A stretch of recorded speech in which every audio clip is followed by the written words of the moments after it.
IREL es innovación en excelencia profesional multidisciplinaria, brindando herramientas de última tecnología para la discapacidad que facilitan y optimizan el trabajo terapéutico profesional para la rehabilitación de niños y adultos. IREL, Instituto de Rehabilitación Integral, recuperando capacidades y calidad de vida. Nos encontramos en el living para hablar de salud. Hablar de salud y también qué pasa luego de una ACV. Hablamos con un especialista, Sebastián Fati, fisiatra. ¿Qué tal? Bienvenido. Buenos días. ¿Cómo estás? Muy bien, ¿cómo están ustedes? Bueno, bien, acá estamos, todo tranquilo. Preparados para hablar un poco de salud y de las consecuencias de la ACV, más que nada la recuperación luego de sufrir uno. Vamos a hablar de un poco de, siguiendo la línea de que pasó este mes de octubre y conmemorando el Día Mundial de la ACV. Ya hablamos en este espacio, estuvo el especialista en neurología, el doctor Echevarría, hablando de las principales consecuencias y de la prevención del accidente cerebrovascular. Por supuesto, los psicólogos también hablaron de el impacto que tiene en la calidad de vida, y la idea de hoy es mencionar algunos aspectos ya vinculados con la rehabilitación. Yo soy médico fisiatra, soy especialista en rehabilitación. Me formé en la ciudad de La Plata y trabajo acá en la ciudad de Bahía Blanca hace muy poquito, hace 1 año y medio aproximadamente, y en IREL también, así que la idea es por ahí aclarar algunos conceptos que tiene la gente sobre la rehabilitación de la ACV, los tiempos, los momentos, cuándo, dónde y con quién, por supuesto. Justamente una de las afecciones que tiene la gente al padecer una ACV o que puede llegar a tener tiene que ver con todo el tema de la movilidad, ¿es así o no? Sí, por supuesto, es una de las graves consecuencias que deja un accidente cerebrovascular, secuela o no, después eso se verá en su momento, en su tiempo. Por supuesto que la movilidad es una de las graves consecuencias, quedan trastornos en la sensopercepción, es decir, la sensibilidad, en cómo percibo mi cuerpo y cómo percibo los estímulos del exterior, consecuencias en la comunicación, en el habla, en la comprensión, en la emocionalidad, en la salud mental de la persona.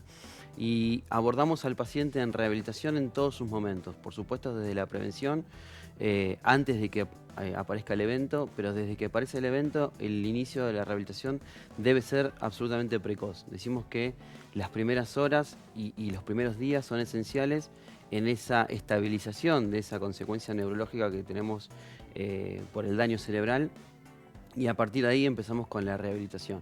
Primero en la cama del paciente, en el hospital o donde esté, y luego en el periodo subagudo y crónico también se continúa con la rehabilitación bajo las distintas modalidades. Nosotros en IREL abordamos desde que el paciente sale inmediatamente del alta del hospital. Tenemos una residencia en la cual el paciente puede quedarse y la familia también, o si es de la zona, y empezamos inmediatamente con la rehabilitación y luego pasamos por todos esos periodos, inclusive un sector de rehabilitación neurológica para pacientes crónicos, es decir, que ya hace un tiempo que sufrieron el accidente cerebrovascular y que por determinadas cuestiones individuales, contextuales, por enfermedades que tienen como antecedentes, quedan con secuelas y se debe seguir trabajando en ciertos aspectos a modificar y a mejorar para facilitar siempre la independencia, la autonomía y la reinserción de esa persona en su casa, en la escuela, en su trabajo, donde fuera. ¿Cuánto condiciona la voluntad de un paciente el tener mala información, obtener mala información, tanto de personas que comentan casos de familiares o de amigos y se lo transmiten, como también información que hay en internet? ¿Cuánto condiciona verdaderamente la voluntad al momento de hacer una rehabilitación? Muchísimo. Sin duda que hoy, en la era de la información, donde todo está disponible, lo que no está disponible todavía o lo que no terminamos de aprender como sociedad es a filtrar la información.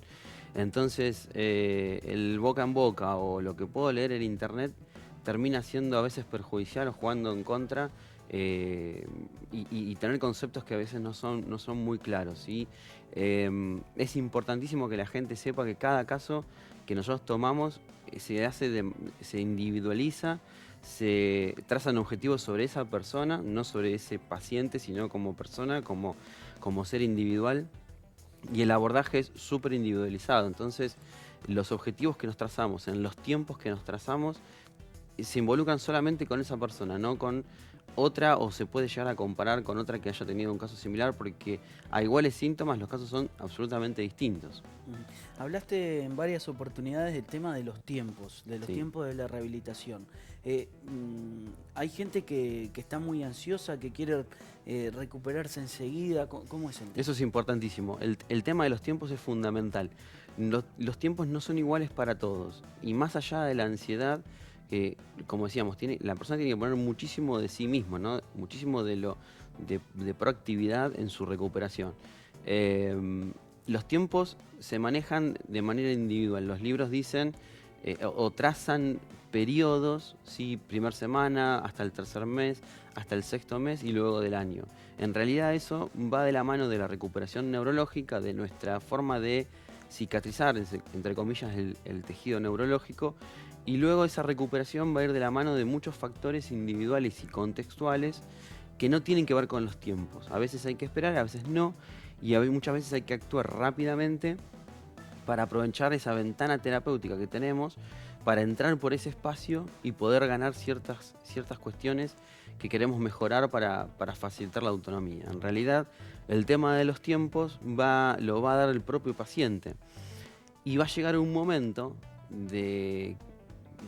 relativo, muy personal, donde ese paciente va a dejar de recuperar, va a dejar de ganar cosas, cuestiones, para entrar en una especie de meseta en la recuperación, y que luego esa meseta debe mantenerse. Después de esa meseta debe seguir haciendo rehabilitación o algún tipo de tratamiento. Así más no sea actividad física, para mantener lo que ya gané y no perderlo.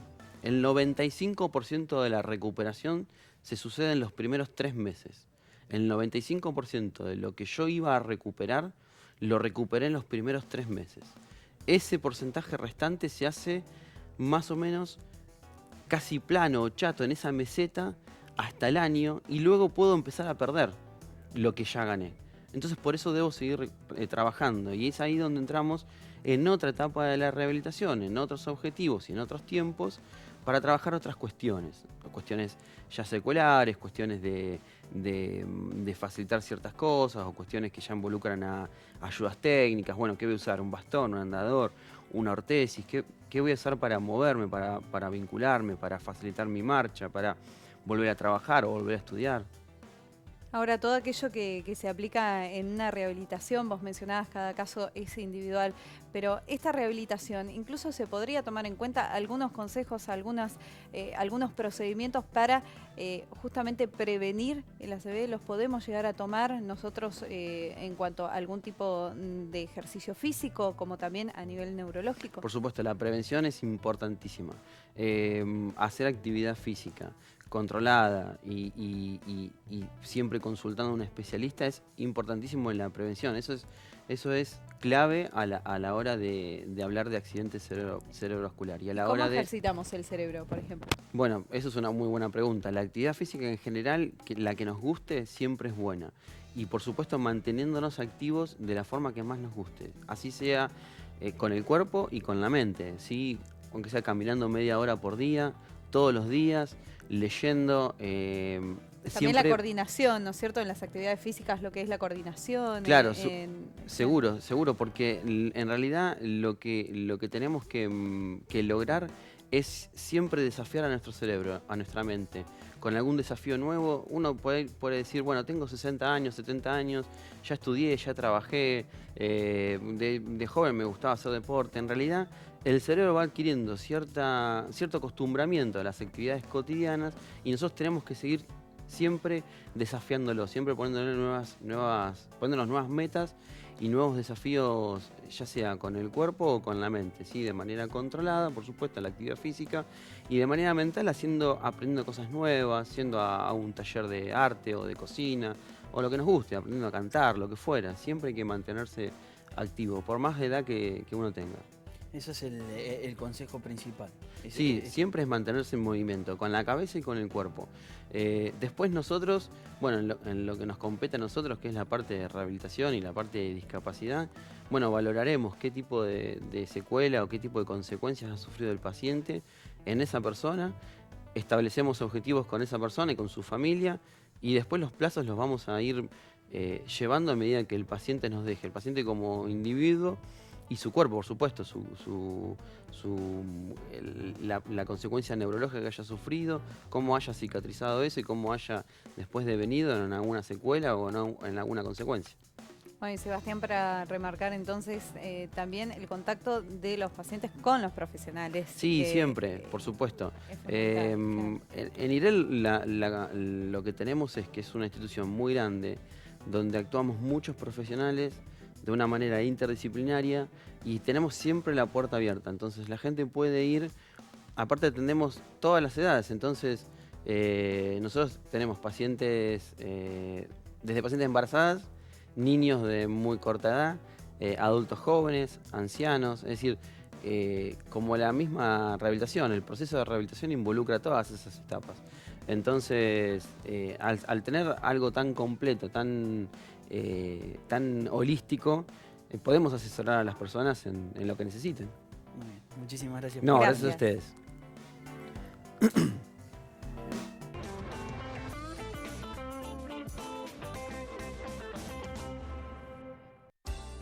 IREL habilitó una residencia para estadías temporales o permanentes, donde los pacientes pueden alojarse en un ambiente confortable y totalmente equipado, evitando el traslado diario de sus hogares o de localidades fuera de Bahía Blanca, con acceso inmediato a los distintos servicios de rehabilitación. Por consultas e informes, comuníquese al 0291 154 4036 53. IREL, Instituto de Rehabilitación Integral.